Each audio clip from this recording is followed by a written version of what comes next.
me han llegado preguntas acerca del diezmo, pero no solo acerca del diezmo, y yo no quisiera que mi énfasis sea el tema del diezmo, sino más bien el tema de el corazón del dador alegre. No me voy a enfocar tanto en el tema del diezmo, aunque sí voy a hablar de cuál es el diezmo bíblico y que en términos generales no tiene nada que ver con lo que actualmente se entiende como diezmar en las iglesias de corte evangélica, pero sí vale la pena que sepas que el énfasis particular o especial va a ser sobre el corazón del cristiano que da. Ese va a ser el énfasis particular de esta enseñanza. ¿Por qué? Porque mi intención no es de ninguna manera desacreditar a ningún hermano que esté creyendo que el diezmo continúe vigente como una práctica que se deba de tomar en cuenta, sino más bien mi énfasis quiero hacerlo en el corazón del dador alegre, como ese cristiano, esa persona regenerada, esa persona redimida por la sangre de Cristo, que en su gratitud por lo que Dios ha hecho, decide ofrendar, decide llevar una vida de dar y de darse a sí mismo en todo lo que hace, no solamente desde un punto de vista quizás material, sino en todo lo que tiene que ver con su vida cristiana.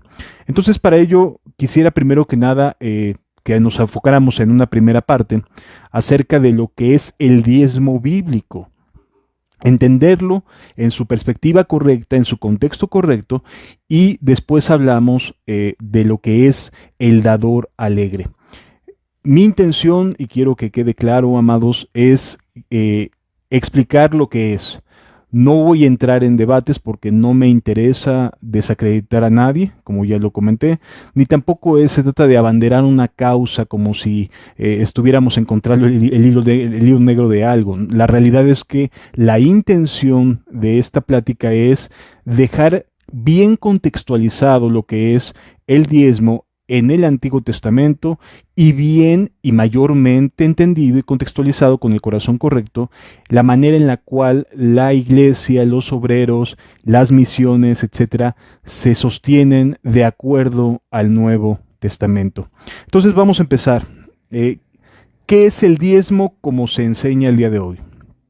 Pues bien, si nos vamos a cualquier congregación, la mayoría de las veces nos vamos a encontrar con que se enseña que el diezmo es apartar la 10ª parte de tu salario, depende de cada interpretación, antes o después de impuestos, y que la persona o el creyente comprometido abona o entrega el 10% de sus ingresos a la comunidad, a la congregación. Eso es lo que hoy se conoce como el diezmo en términos de lo que las iglesias evangélicas generalmente dan a conocer. Pero me voy a enfocar en lo que la Biblia dice. Y nos vamos a dar cuenta que nos va a sorprender mucho el contexto de lo que es el diezmo, o mejor dicho, los diezmos, porque no solamente es uno, sino que son varios momentos en los cuales el pueblo judío diezmaba, y nos daremos cuenta que finalmente no es algo que esté vigente en la época de la iglesia cristiana. De hecho, durante los primeros 4 siglos de la era cristiana, siglo I, segundo, tercero y cuarto, la iglesia no estaba consciente de este tipo de enseñanza acerca del diezmo. La iglesia, de hecho, en el siglo I contendió en muchos sentidos con el judaizante, aquellas personas que buscaban aplicar cuestiones judías a las iglesias gentiles. Y dentro de esto implicaba también el hecho de que nunca los apóstoles, ninguno de ellos, habló acerca del diezmo. Es decir, no fue una enseñanza apostólica, ni tampoco de los padres apostólicos, es decir, de los discípulos de los apóstoles, quienes hubiesen introducido esta enseñanza como si fuera parte de las doctrinas normales de la iglesia cristiana. Esta doctrina aparece hasta el siglo IV, y eso porque a un obispo en una ciudad de Francia, encontró bastante factible poder enseñar acerca de que se apartara el 10% de los ingresos de cada persona para poder terminar de construir su iglesia. Y obviamente esta enseñanza produjo un impacto económicamente muy positivo dentro de las finanzas de ese obispado, de esa congregación, y pudieron terminar bastante rápido la construcción de su edificación.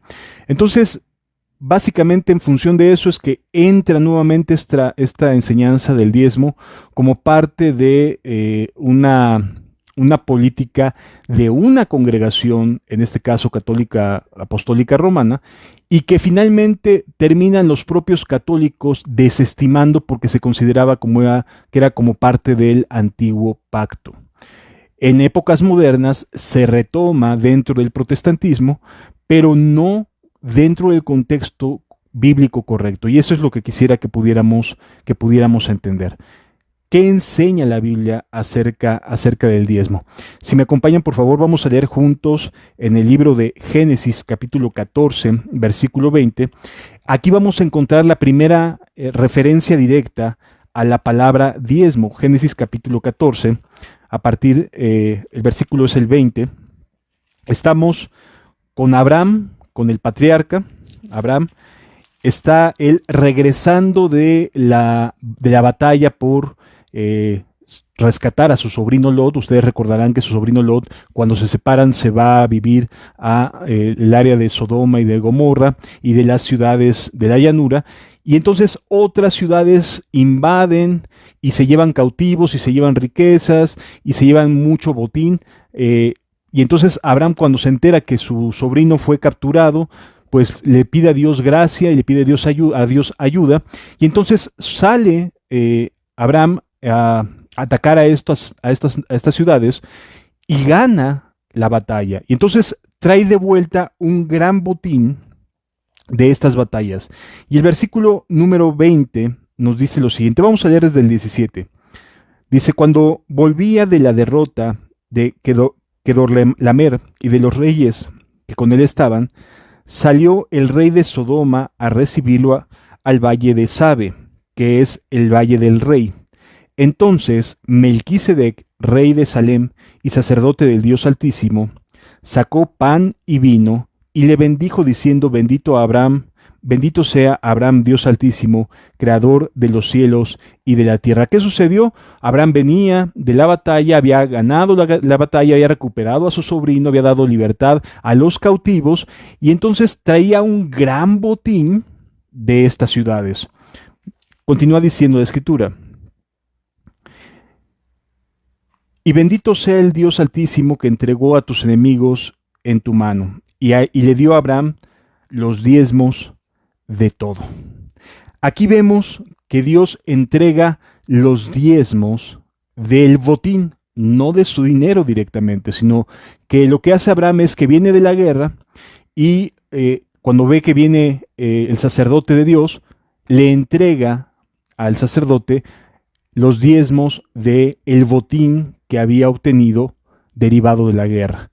Abraham se fue a la guerra solo con sus soldados, solo con sus armas, y regresa con los liberados, con aquellas personas que habían sido llevadas cautivas, los logra liberar, y de regreso trae un gran botín de aquellas ciudades, y cuando se encuentra con el sacerdote Melquisedec, en ese momento Abraham le da la 10ª parte de lo que traía del botín, no de lo suyo, sino de lo que traía del botín.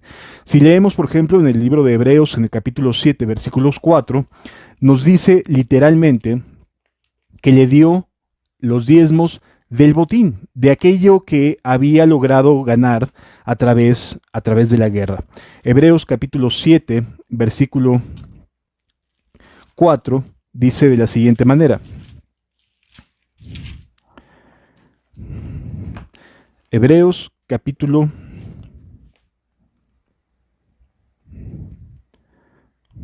número 7, a partir del versículo número 1.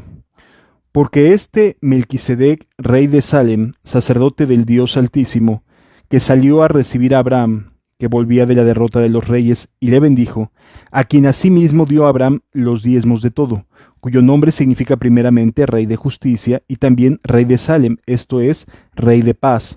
Sin padre, sin madre, sin genealogía, ni tiene principio de días ni fin de vida, sino hecho semejante a Hijo de Dios, permanece sacerdote para siempre.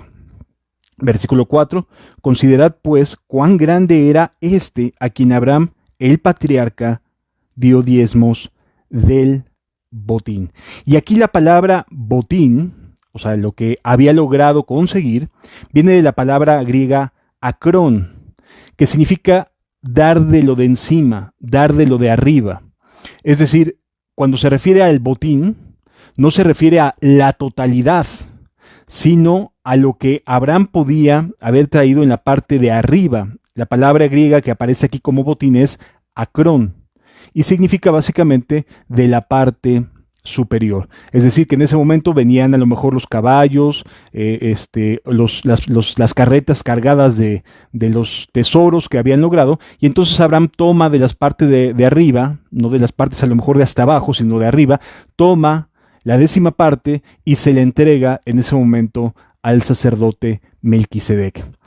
Abraham vivió 160 años y esta es la única ocasión en la que aparece otorgando el diezmo, y no de lo suyo, sino de lo que venía de la conquista de las ciudades con las que había hecho la guerra. Entonces nos encontramos con que el patriarca Abraham, quien es el de las promesas, efectivamente diezmó, pero no de lo suyo, ni tampoco fue una práctica, no hubo un mandato, y esto es algo que es muy importante poder entender. Fue algo que surgió de su propio corazón, que estaba agradecido con Dios porque había logrado vencer a los reyes de esa zona y había logrado liberar a su sobrino Lot. Por eso estaba contento, estaba agradecido. Entonces vemos que aquí este es un momento en el cual de manera natural, de manera espontánea, de manera agradecida, Abraham da de lo que había logrado obtener para dárselo al sacerdote Melquisedec. Hay otro momento dentro de esta línea de tiempo en Génesis, sí.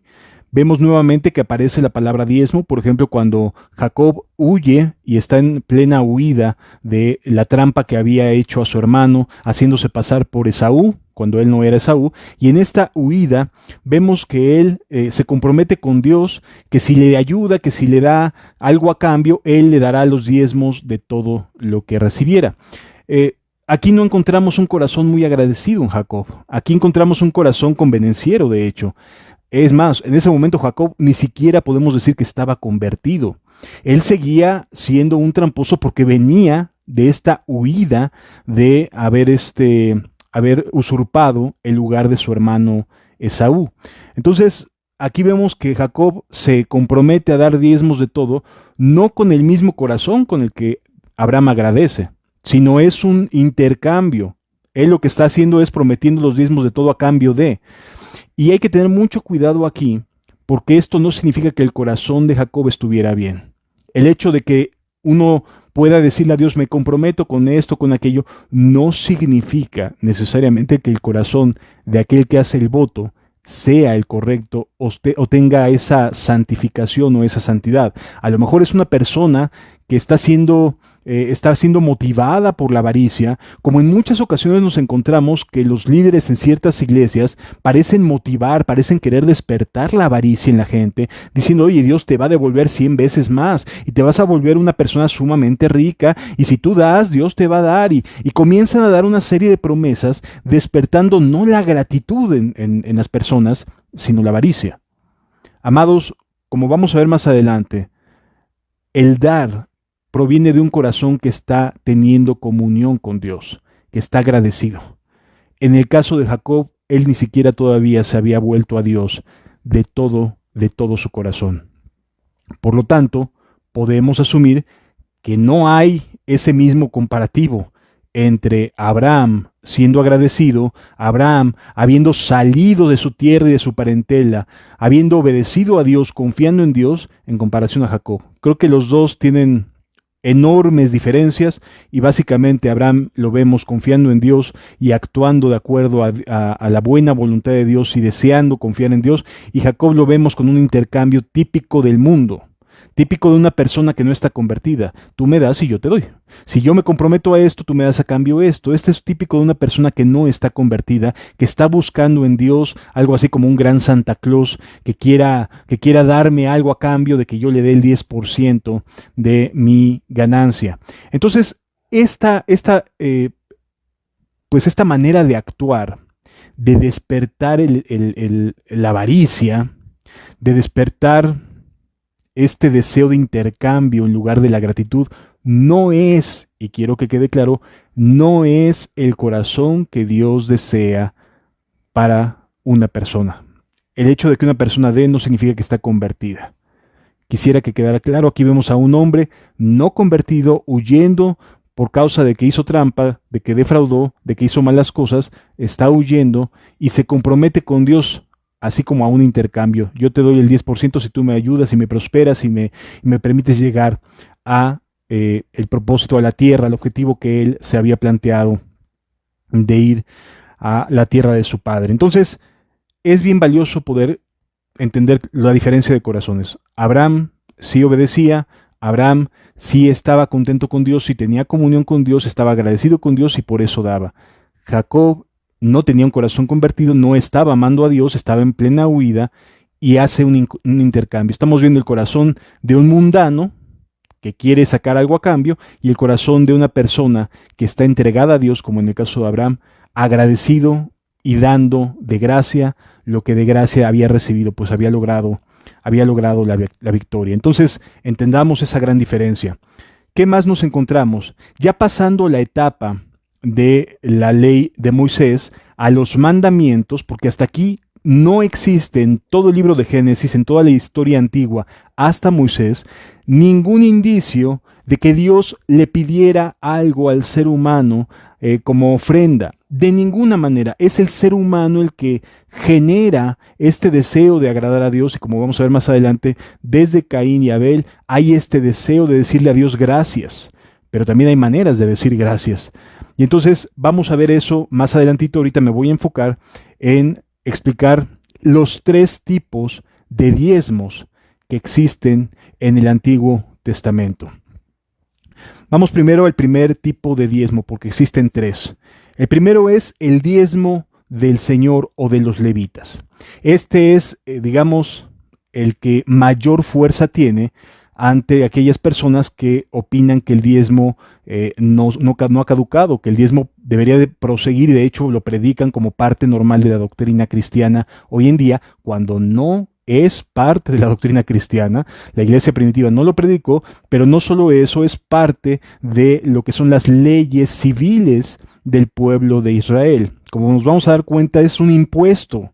Sí, amados, es un impuesto. Es como pagar al gobierno para obtener servicios del gobierno.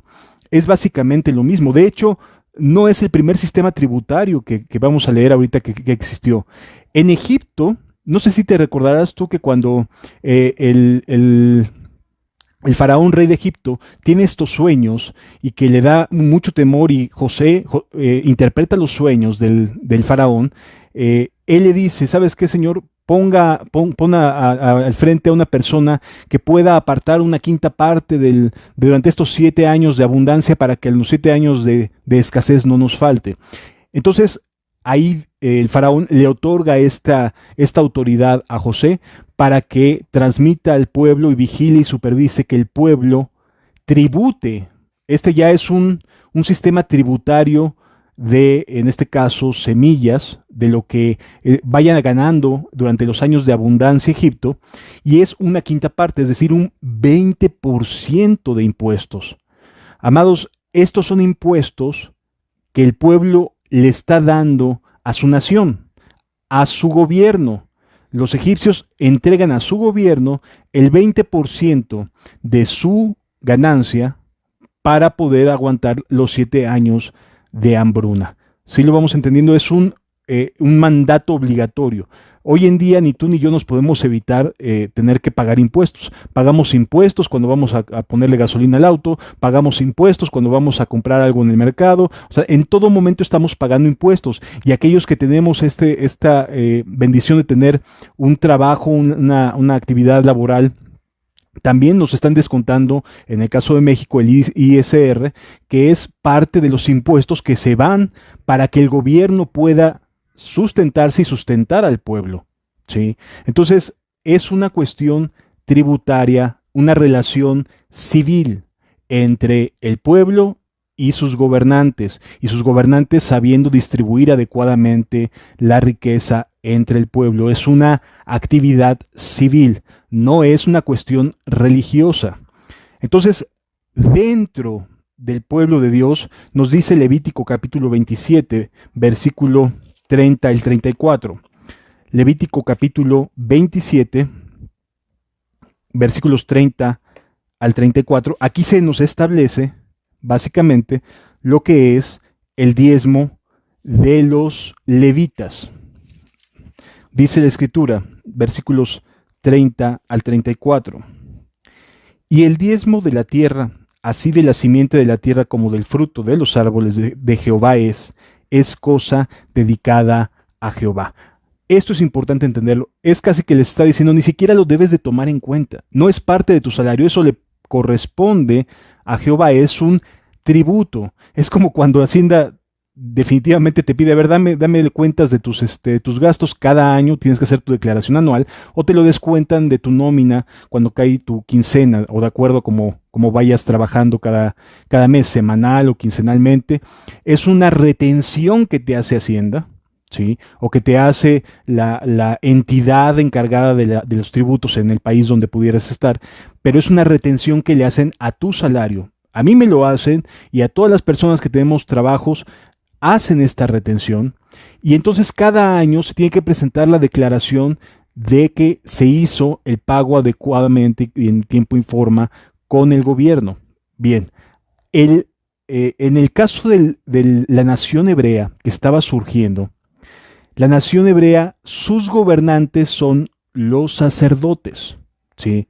Es la clase política o pública, mejor dicho, no política, aunque en muchos sentidos también terminó siendo política, pero era la clase gobernante, era el gobierno que ministraba, porque recordemos que el pueblo de Israel era teocrático, se centraba y todo giraba en torno a las actividades religiosas, y los sacerdotes y los levitas eran esta parte de representación de Dios para con el pueblo, eran los gobernantes. Entonces las leyes civiles que surgieron durante este periodo de gobiernos en el pueblo de Israel tenían que ver con la relación los levitas y el pueblo, los sacerdotes y el pueblo, los gobernantes teocráticos y el pueblo, ¿sí? Entonces dice el versículo número 30, y el diezmo de la tierra, así de la simiente de la tierra como del fruto de los árboles de Jehová es cosa dedicada a Jehová.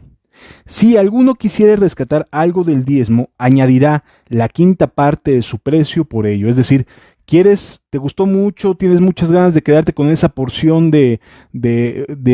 vamos a pensar, de mangos, ¿no? Los mangos te gustaron mucho, están muy bonitos. Oye, yo prefiero quedarme, los voy a rescatar. Entonces, pagabas a los sacerdotes. Ese era aquí el rescate. Pagabas a los sacerdotes lo correspondiente al precio de ese insumo, de ese fruto, más le añadías un 20% para el rescate de ese fruto de la tierra, ¿sí? Es decir, es como si tú estuvieras comprando, no sé, 1 kilo de aguacates o 1 kilo de mangos, ¿sí? Y entonces a ese kilo le agregas un 20% porque aunque lo hayas trabajado tú no te pertenece, es de Jehová, es consagrado a Dios. Entonces por esa razón en el libro de Malaquías nos enseña la Escritura que era un robo a Dios el quedarse con los diezmos o el hacer fraude con el tema de los diezmos, porque el diezmo le pertenecía a Dios. Tan es así que cuando tú querías rescatar parte de este diezmo, lo tenías que comprar y agregarle el 20% adicional a la compra de ese fruto. Pero esto solo se daba con las cuestiones de frutas y verduras o de semillas. En el caso del ganado, no había manera de redimir. O sea, el ganado era sí o sí parte del tributo y no había nada que te evitara el tributar la 10ª parte del ganado. Fíjense lo que dice. Versículo 32. Y todo diezmo de vacas o de ovejas, de todo lo que pasa bajo la vara, el diezmo será consagrado a Jehová. No mirará si es bueno o malo, ni lo cambiará. Y si lo cambiare tanto él como el que se lo dio en cambio, serán cosas sagradas. No podrán ser rescatados. Entonces, estos son los mandamientos que ordenó Jehová a Moisés, los hijos de Israel, en el monte del Sinaí. Yo espero que lo vayamos entendiendo. Este es un primer diezmo, ¿sí? Ahora, sobre este diezmo, había otro diezmo que correspondía a las fiestas anuales. Es decir, había un 20% anual que los judíos tributaban a los sacerdotes y a los levitas. Fíjense lo que nos dice el libro de Deuteronomio capítulo 14, versículos 22 al 26. Este es otro diezmo, ¿sí? Deuteronomio 14, 22 en adelante dice: indefectiblemente diezmarás todo el producto del grano que rindiere tu campo cada año, y dice, y comerás delante de Jehová tu Dios en el lugar que él escogiere para poner allí su nombre, es decir, en el templo.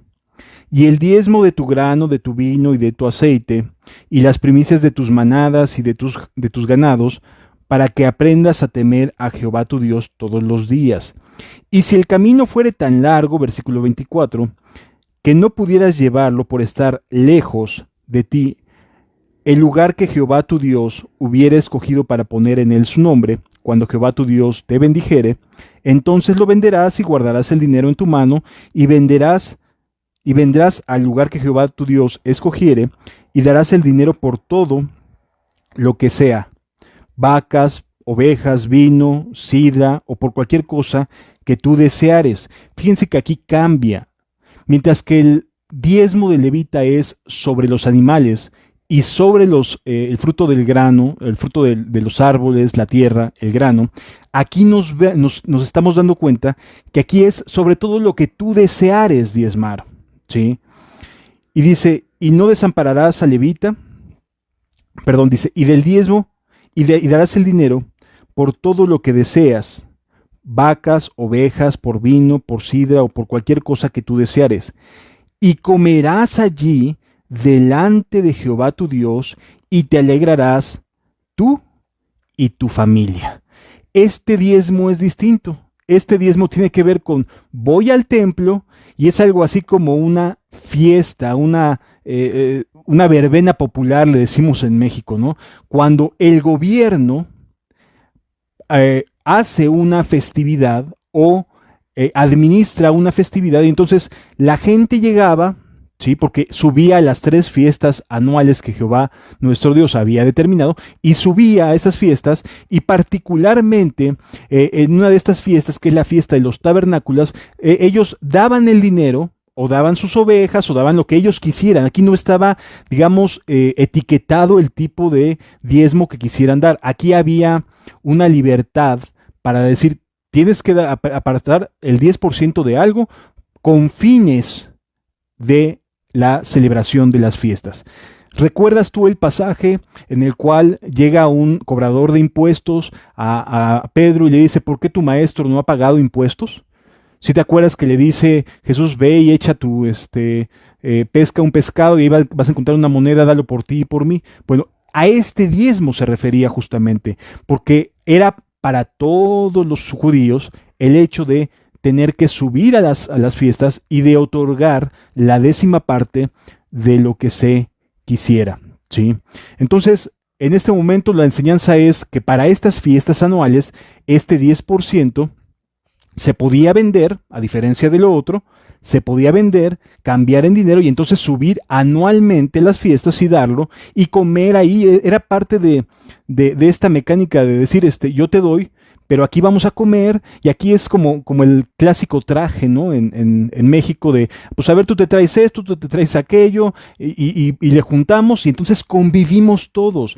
Y en aquella época era muy hermoso porque lo que buscaba era, pues tratar de encender el deseo de estar juntos, de convivir, de que no cada uno se vaya por su lado. Era como estos retiros, ¿no? Si podemos llamarlo así, era como retiros donde venía tu familia, tú pagabas tu diezmo, entonces la iglesia o la comunidad organizaba el retiro y entonces ahí tú estás pagando de alguna manera esa festividad.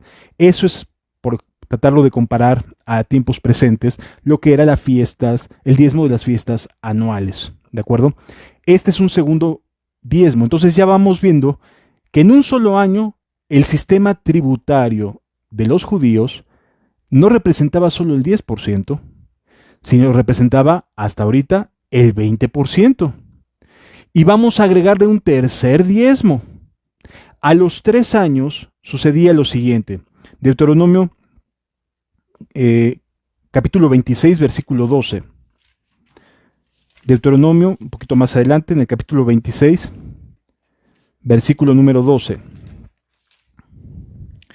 Dice, cuando acabes de diezmar todo el diezmo de tus frutos, en el tercer año, el año del diezmo, darás también al levita, al extranjero, al huérfano y a la viuda, y comerán en tus aldeas y se saciarán.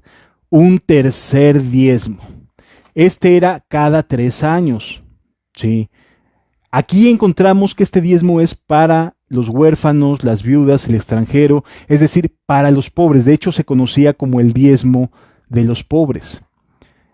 Es cada 3 años. Entonces, si divides el 10, una décima parte, entre 3 años, pues es más o menos como 3.33 anualmente lo que tenían, lo que debería de ser. Entonces, vamos viendo cómo se le van sumando diezmos al sistema tributario judío. No nada más era un 10%, era 10 más 10 y ahora un 3.3% adicional, si lo queremos juntar todo en un mismo año, porque cada 3 años tenían que también dar un 10% para los pobres.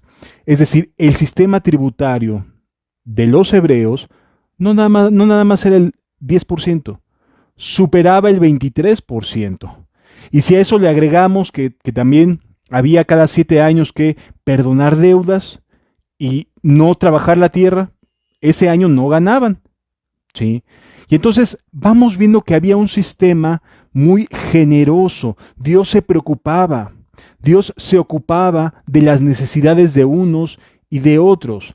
Son como 3 maneras distintas de distribuir la riqueza. Una parte al gobierno, una parte a la población en lo general, a las fiestas anuales, a las fiestas ceremoniales, y un tercero para los pobres, que es, por así decirlo, un diezmo de bienestar social. ¿Sí? Entonces, estamos viendo 3 tipos de diezmos en la Biblia, pero de ninguna manera podemos pensar que este sistema tributario se puede imitar el día de hoy. Eran 3 diezmos para 3 distintas situaciones diferentes de la casa de Dios.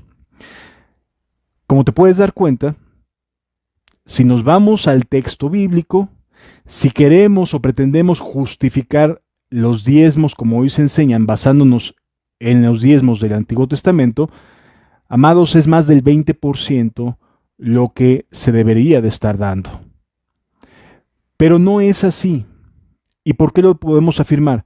Porque no vemos que estas mismas instrucciones, estas mismas enseñanzas, se hayan dado de parte de quienes sí son judíos a la iglesia de los gentiles.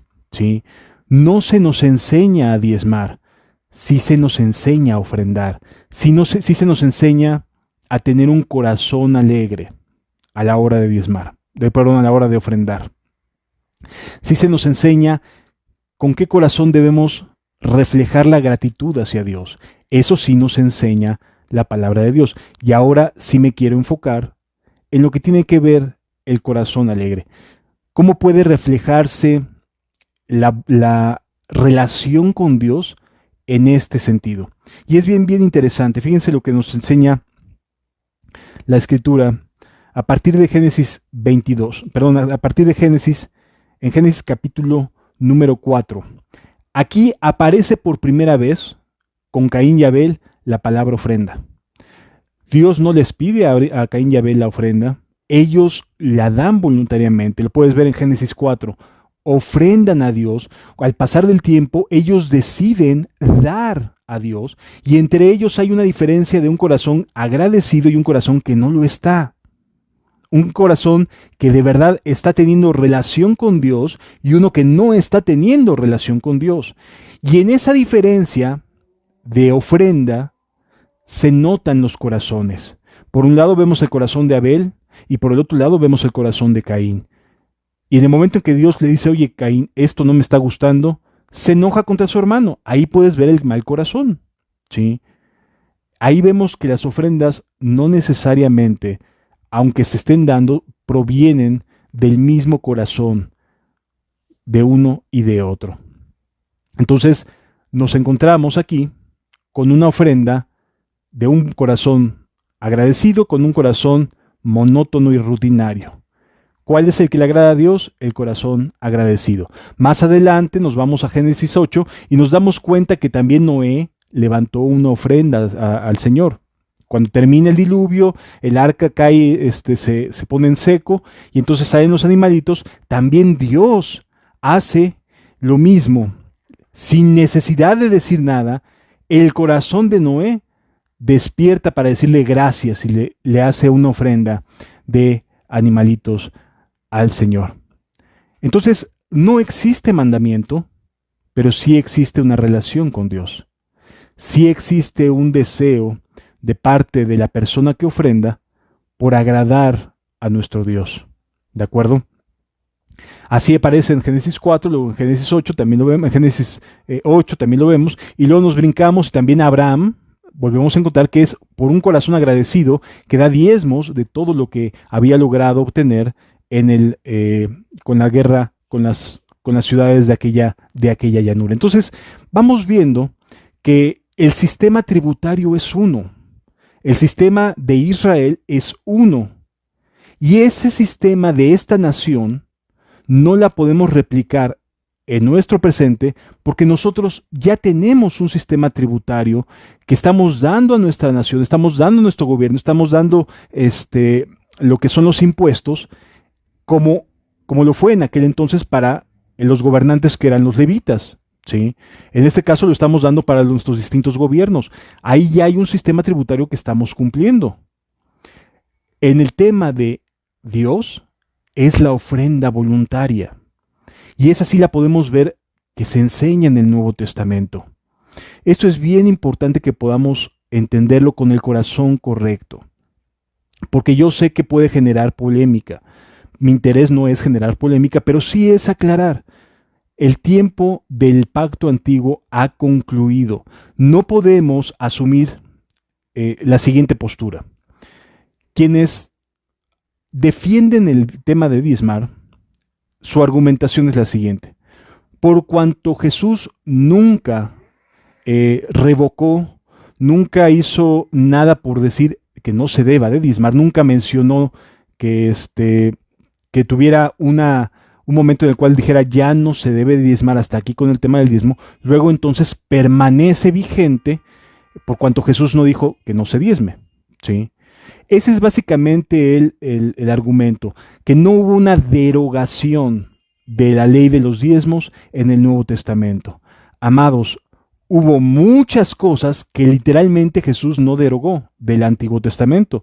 Jesús, por ejemplo, no deroga que si tu hijo es contumaz y rebelde, lo saques ahí a la plaza y lo apedrees por tener un hijo contumaz y rebelde, ¿verdad? Eso no lo explicó Jesús de manera literal, no lo revocó, ¿sí? Entonces, las cosas que del Antiguo Testamento vemos que se están haciendo durante el periodo del Evangelio de Jesús, del ministerio de Jesús, no significa que deban permanecer. ¿En qué nos basamos? Ni los apóstoles, ni los padres apostólicos enseñaron a las iglesias gentiles a diezmar. Sí las enseñaron a dar con un corazón alegre. Y esa es la segunda parte que me gustaría que pudiéramos entender.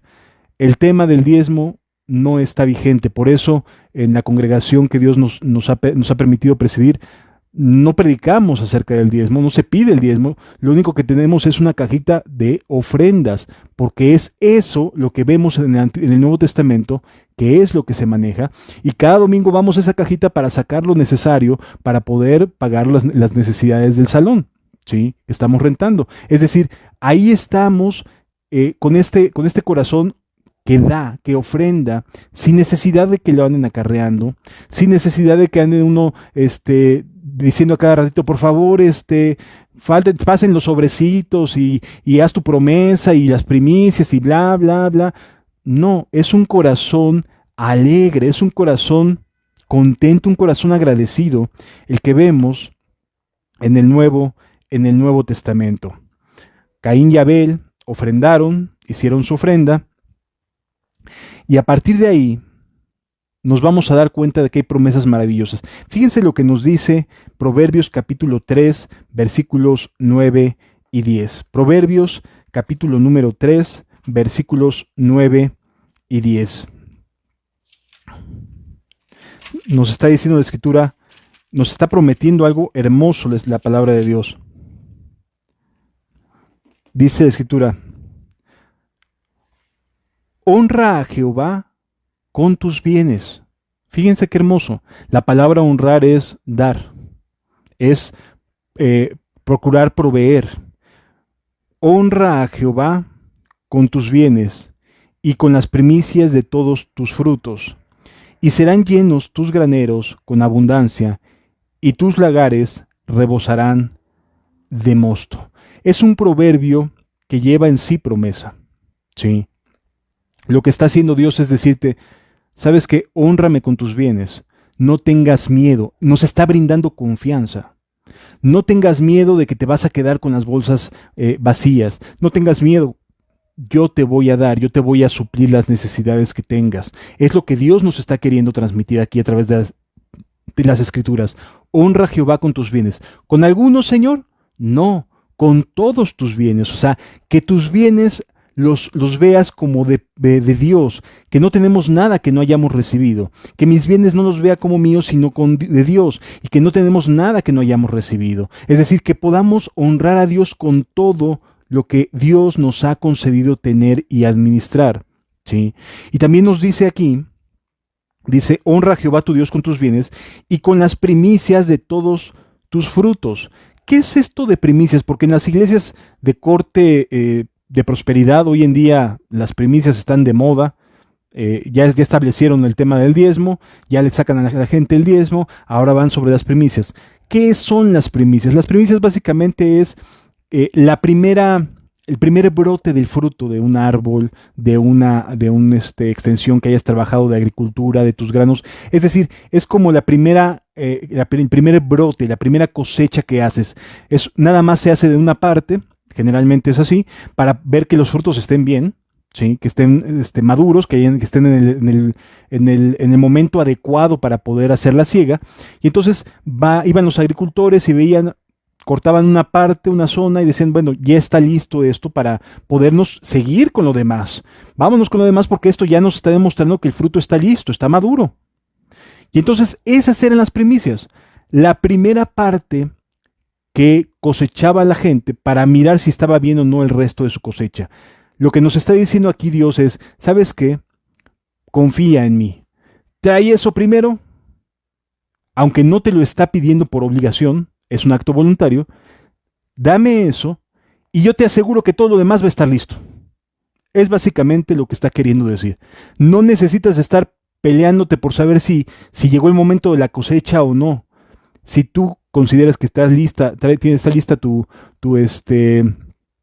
están listos tus campos para la cosecha, ve y agarra la primera parte y tráemela. Y te desentiendes de que si tengo que estar mirando o no, que ya esté listo el resto. Yo me comprometo que esté listo el resto. Es lo que Jesús está diciendo, lo que Dios está diciendo aquí. Yo me comprometo a que el resto de tu cosecha será abundante y completa. No te va a fallar nada de lo que estés trabajando. Es básicamente lo que Dios está prometiendo aquí. No es un acto voluntario de ninguna manera. Es un acto de fe. Es un acto de confianza, que no es lo mismo. Es que si una persona lo decide, pueda atreverse a hacerlo y Dios le va a responder. Pero de ninguna manera lo veamos con una actitud de avaricia, de querer poner a prueba a Dios. Dios se compromete que si yo voy y le doy lo primero de mi hortaliza, lo demás va a estar bien. No me tengo que estar preocupando ni de más tiempo, ni de cuántas semanas más, lo demás va a estar bien. Es lo que nos está enseñando aquí las Escrituras. Entonces, tiene que ver con confianza. ¿Te acuerdas tú de la viuda que da sus 2 blancas en el templo? Tiene que ver con confianza. No tiene que ver con montos. Tiene que ver con la actitud de confiar en Dios. Señor, yo te doy porque creo que tú me puedes dar y más allá de lo que te pido, más allá de suplir mis necesidades, sino para poder suplir las necesidades de otros. Eso es lo que está implicando estas acciones. No tienen que ver con montos, no tienen que ver con cantidades, tienen que ver con el corazón con el que se hacen las cosas, con la confianza con la que se hacen las cosas. Entonces, eso es lo que nos está diciendo Proverbios capítulo 3. Pero mira más adelante, vamos al capítulo número 11. Y también se nos dice, a partir del versículo 24 y 25, hay quienes reparten y les es añadido más. Y esta es una verdad que en serio hemos podido ver, yo estoy seguro que tú lo has podido mirar, que a lo mejor estás con angustia, estás tronándote los dedos porque dices, híjole, a ver cómo le hago, pero surge una necesidad y te ofreces a darlo, confías en Dios y vas y suples esa necesidad. Y sin que te des cuenta, Dios suple lo que estabas queriendo suplir con eso que diste. Es maravilloso lo que Dios hace. Hay quienes reparten y les es añadido más. Amado, cuando haces las cosas con confianza, con amor, con gratitud, nunca vas a ser decepcionado. Jamás, jamás Dios ha dejado a nadie con la mano estirada en los momentos que esa persona se desprende, se atreve a dar, con un corazón agradecido. Hay quienes reparten y les es añadido más. Y hay quienes retienen más de lo que es justo, pero vienen a pobreza. ¿Sí? O sea, están como los dos extremos. Por un lado, Dios te va a dar, si tú te atreves a confiar en Él, y por otro lado, si tú empiezas a querer hasta retener lo que es justo, te va a dar Dios pobreza. Va a venir sobre ti pobreza. Versículo 25. El alma generosa será prosperada, y el que saciare, él también será saciado. Es una maravillosa promesa. El alma generosa será prosperada, y el que sacia, y el que da para saciar una necesidad, también va a ser saciado. No te va a faltar nada de acuerdo a lo que Jesús, lo que Dios aquí nos está prometiendo. ¿Sí? Entonces, cuando tengas algo y veas una necesidad, no te preocupes demasiado. Si en tu corazón Dios pone, dalo, hazlo, porque viene la respuesta de inmediato a esa necesidad para ti. Tú estás dando, tú estás saciando algo, estás atendiendo una necesidad, Dios también va a darte a ti. Qué hermoso es nuestro Dios. Veamos lo que nos dice Romanos capítulo 12, versículo 8. En el Nuevo Testamento ya el Señor Jesús, por medio del apóstol Pablo, enseñando acerca de dar. Romanos capítulo 12, versículo 8, nos dice la Escritura de la siguiente manera.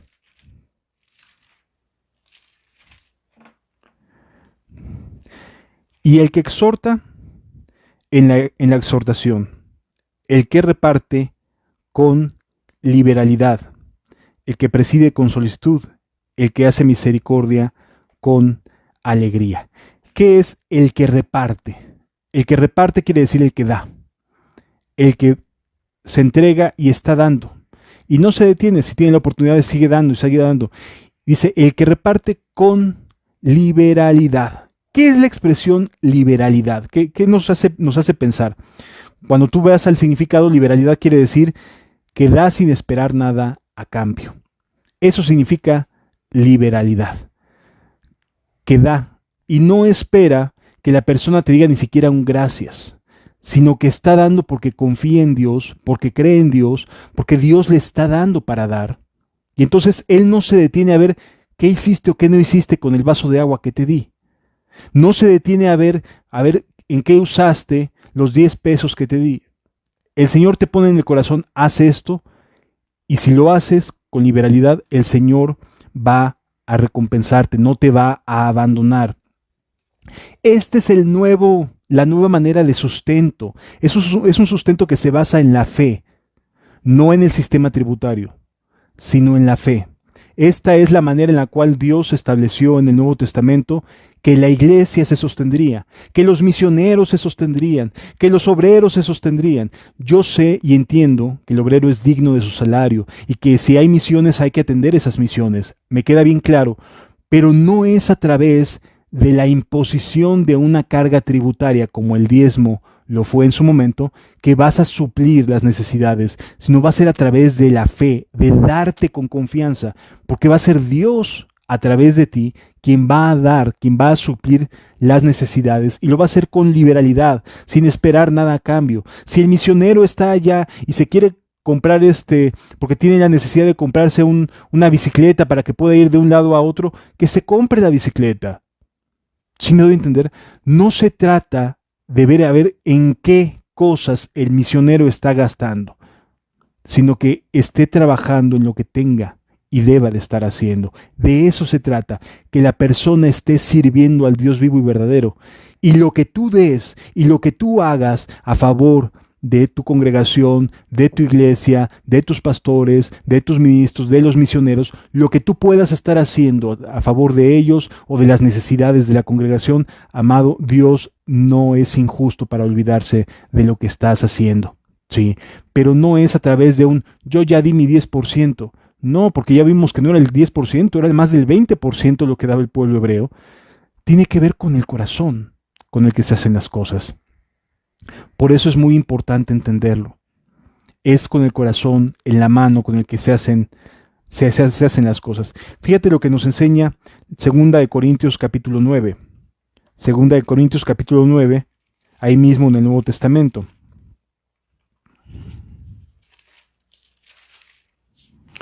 Dice la Escritura: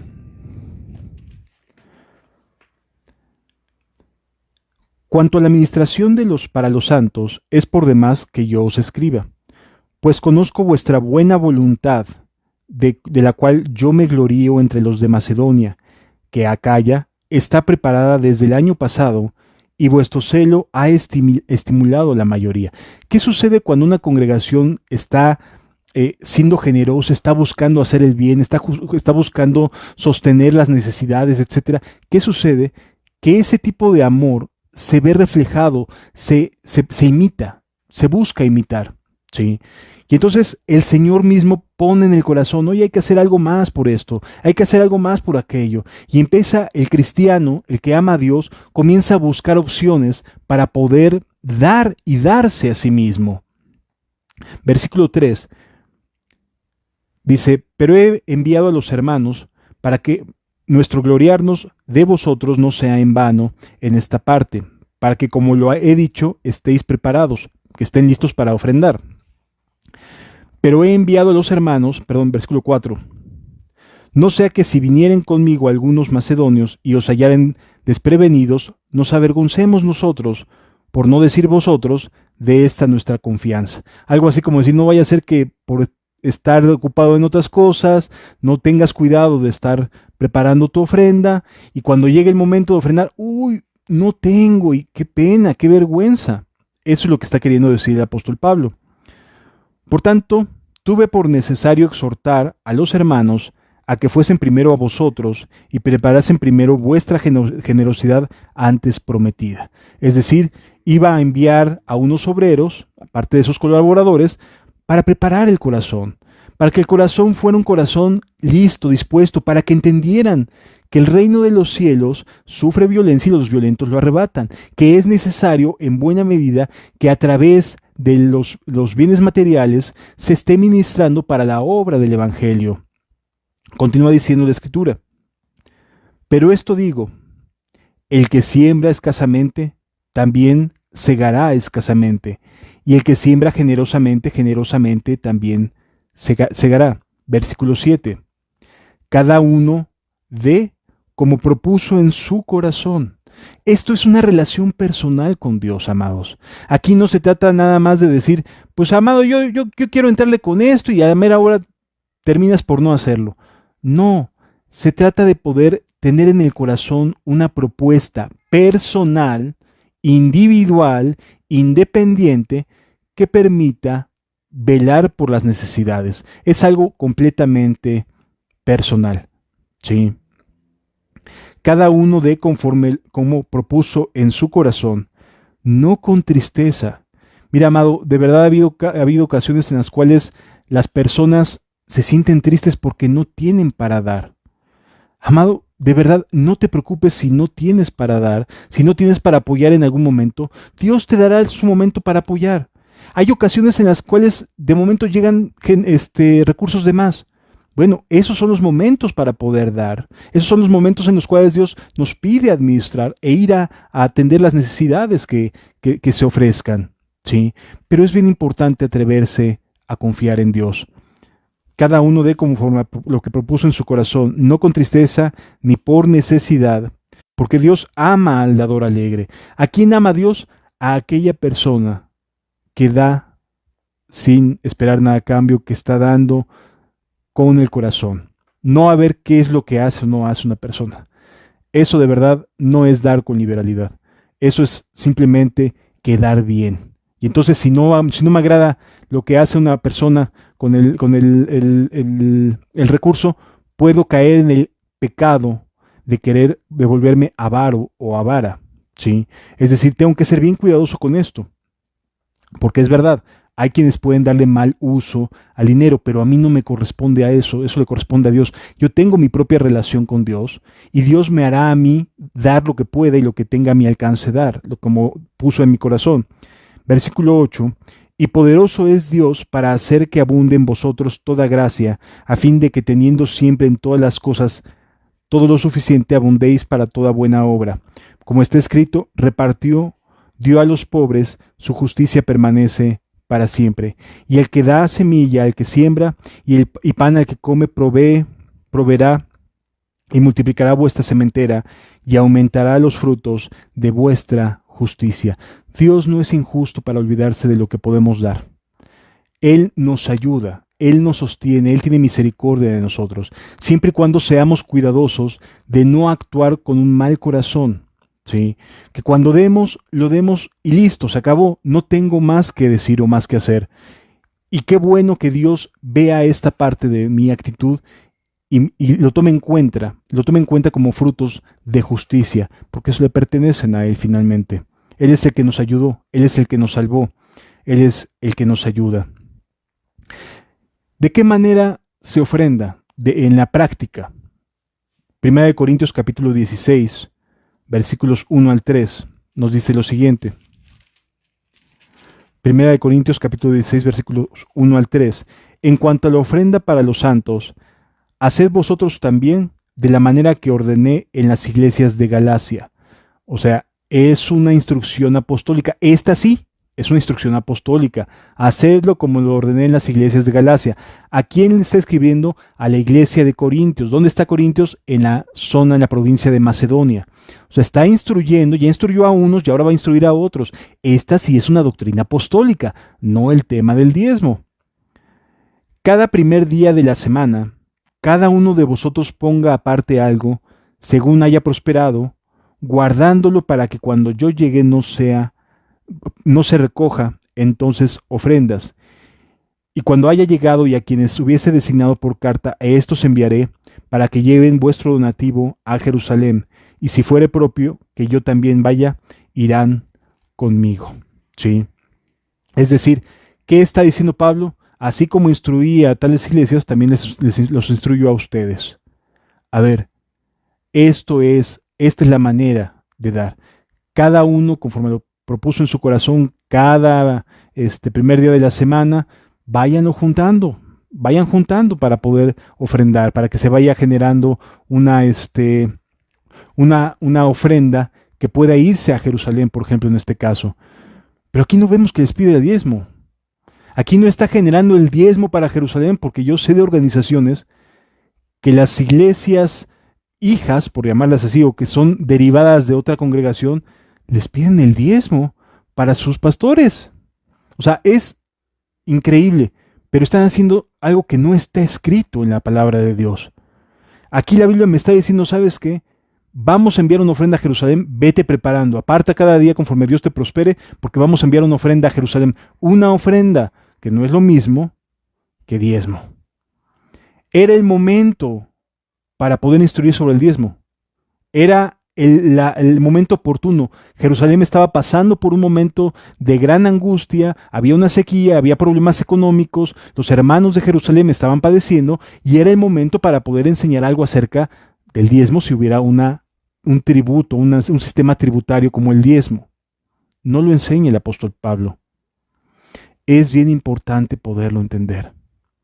En el Nuevo Testamento, solamente en 3 ocasiones se habla acerca del diezmo.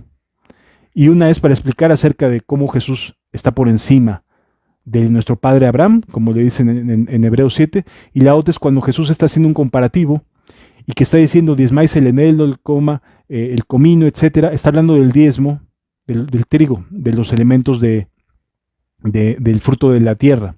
¿Sí? Entonces, solamente en esos momentos, para los judíos, pero para los demás no. Aquí era la oportunidad.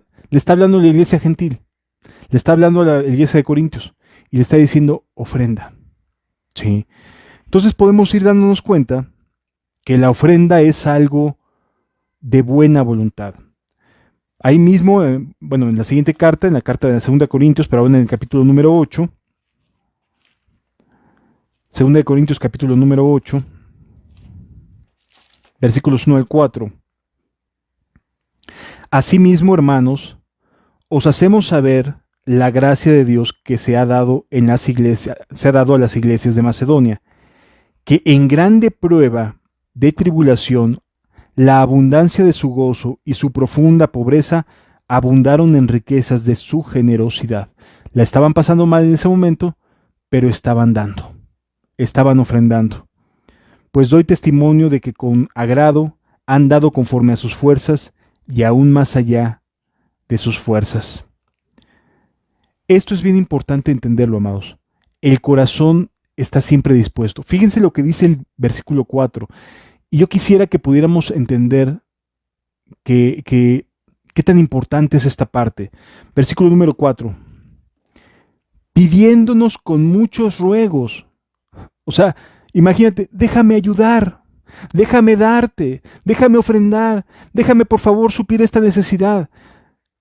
Pidiéndonos con muchos ruegos que les concediésemos el privilegio de participar de este servicio para los santos. Y les estaba lloviendo en ese momento sobre mojado. No tenían un buen momento de abundancia. Pero la iglesia estaba pidiendo participar. Amados, ¿cuántas veces hemos cerrado nosotros nuestra mano cuando hay necesidad? Cuando Dios pone algo en tu corazón, te preguntas, ¿en qué lo va a usar? Amado, aquí ellos no están pensando si Jerusalén lo iba a usar bien o mal.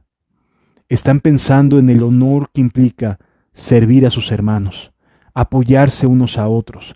¿Sí me doy a entender? Este es el corazón del cristiano, que no está siendo mezquino, que no está, pues yo ya di con mi 10%. No, aquí vemos a personas que están pidiendo, que están suplicando que se les dejara participar de esta ofrenda para Jerusalén. Si alcanzamos a ver el corazón, alcanzamos a entender que no se necesita tener un porcentaje asignado si no se tiene un corazón como este. Amados, es bien importante poderlo entender. Quiero terminar este estudio tratando de dar ánimo y aliento a aquellos hermanos que han tenido choques, que dicen, es que si yo dejo de hablar o dejo de enseñar acerca del diezmo, la gente es bien flojita, la gente es muy comodina y no va a dar. Amado, mira, si una persona no da es porque no está caminando en ese momento con Dios.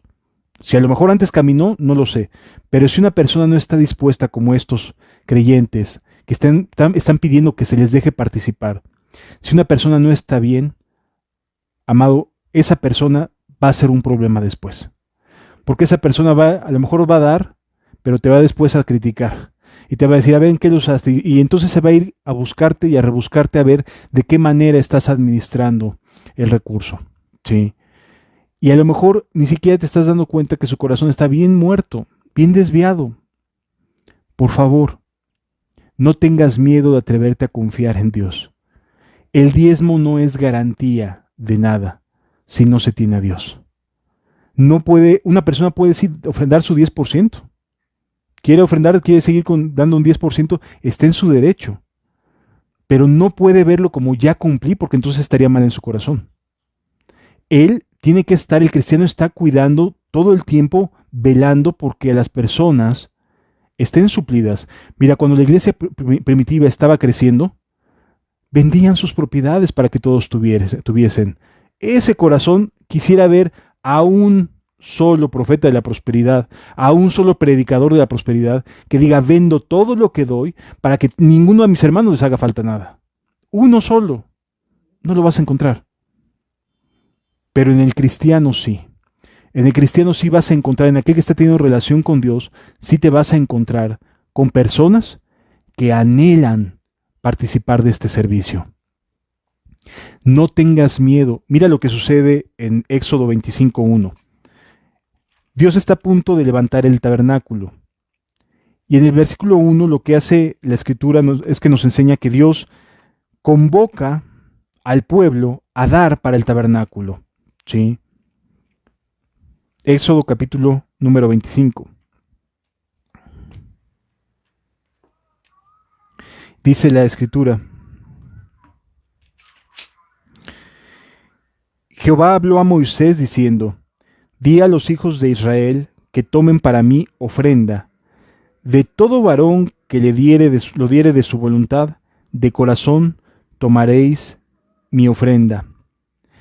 Esta es la ofrenda que tomaréis de ellos: oro, plata, cobre, azul, púrpura, carmesí, lino fino, pelo de cabras, pieles de carneros teñidas de rojo, pieles de tejones, madera de acacia, y así se va con una lista de distintas cosas que está motivando, que Dios va a despertar en el corazón del pueblo para suplir a favor de que se pueda construir el tabernáculo. Es ofrenda voluntaria, no es un diezmo, no es parte del sistema tributario, es una ofrenda voluntaria. Son dos cosas distintas. El sistema tributario tiene que ver con tu país, con tu nación, con tus gobernantes. La ofrenda voluntaria de Dios es la que prevalece en el Nuevo Testamento. ¿Sí? Es bien importante entenderlo. Y quiero terminar leyéndote que de plano Moisés tuvo que decirle al pueblo: sabes que ya no traigas más porque ya estamos sobrados. Mira lo que nos dice ahí mismo en Éxodo, pero ahora en el capítulo número 36, a partir del versículo número 1. Dice: así pues, Bezaleel y Aholiab y todo hombre sabio en cuyo corazón Jehová Dios dio sabiduría e inteligencia para saber hacer toda la obra del servicio del santuario, harán todas las cosas que Jehová ha mandado. Versículo 2. Y Moisés llamó a Bezaleel y a Aholiab y a todo varón sabio de corazón, en cuyo corazón había puesto Jehová sabiduría, todo hombre a quien su corazón le motivó a venir a la obra para trabajar en ella, y tomaron de delante de Moisés toda la ofrenda que los hijos de Israel habían traído para la ofrenda del servicio del santuario, a fin de hacerla. Y ellos seguían trayendo ofrenda voluntaria cada mañana. Así estaba el pueblo. Si me doy a entender, no había necesidad. Igual estaban dando su 100%. Es que es increíble cómo puede llegar el ser humano a que con tal de asegurar una cosa, porque no tienen confianza en Dios, reduzcan el darse a 10%. La verdad es que es muy triste, es muy lamentable. Dice, tanto que vinieron todos los maestros que hacían la obra del santuario, cada uno de la obra que hacía, y hablaron a Moisés diciendo, el pueblo trae mucho más de lo que se necesita para la obra que Jehová ha mandado que se haga. Entonces Moisés mandó pregonar por todo el campamento diciendo, ningún hombre ni mujer haga más para la ofrenda del santuario. Así se le impidió al pueblo ofrecer más. Amados, cuando Dios nos enseña algo, cuando Dios tiene en su infinita misericordia, despierta el corazón, no lo hace de manera mezquina. Él, cuando despierta un corazón, lo hace para darse, porque en ello busca agradar a nuestro Dios. ¿Sí? Y esto es bien importante que podamos entenderlo, y con esto quisiera que termináramos. El diezmo no está vigente, pero si un corazón decide de buena voluntad apartar un 10% para la ofrenda voluntaria, que lo haga, pero que no crea ni vaya a pensar de ninguna manera que con eso y solo con eso está agradando a Dios. Porque a lo mejor en un principio es el 10% y después te pide nada más 5 y después te pide 20 o 30 o 100. Es decir, hay que tener un corazón ardiendo para Dios para poder saber lo que significa ofrendar. La iglesia que está buscando agradar a Dios, la iglesia que quiere vivir conforme a las escrituras del Nuevo Testamento, que no quiere traer del Antiguo al Nuevo Testamento, porque finalmente son leyes civiles, esa iglesia que confía en su Dios y que sigue las instrucciones del Nuevo Testamento va a ser una iglesia que va a ser bendecida por Dios.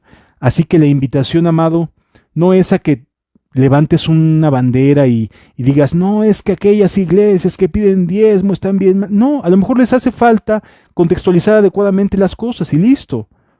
No necesariamente quiere decir que están mal. No vayamos a crear de esta verdad una bandera para entrar en choque, porque no quiere Dios eso. Lo que Dios quiere es que haya cambios en el corazón y que podamos ser dadores alegres. ¿Sí? De eso se trata, que nuestro corazón dé de acuerdo conforme haya prosperado y Dios ponga en el corazón de cada uno, y no entrar en choques con nadie, porque no se trata de decir tú estás bien o tú estás mal. Cada quien delante de Dios vea por cómo está su corazón y cambie las cosas que tenga que cambiar. De eso se trata. No se trata de juzgar a nadie, sino más bien de instruir de acuerdo a las Escrituras. Yo te invito a que hagamos una oración para terminar la enseñanza y pedirle a Dios que se quede grabado en nuestros corazones. Padre, gracias por tu misericordia y por tu buena voluntad. Señor, cambia nuestros corazones, que no veamos el dar como una obligación, sino que veamos darnos con gratitud, en todos los sentidos, amado Rey. Que podamos entender que nada de lo que tenemos ha sido por nuestras propias fuerzas, sino que tú nos lo has dado. Por favor, ayúdanos a tener un corazón misericordioso y dadivoso, un corazón que dé con liberalidad. Te lo pido en el nombre de Jesús. Amén. Amén. Que Dios te bendiga, espero que te haya sido de bendición. Hasta la próxima.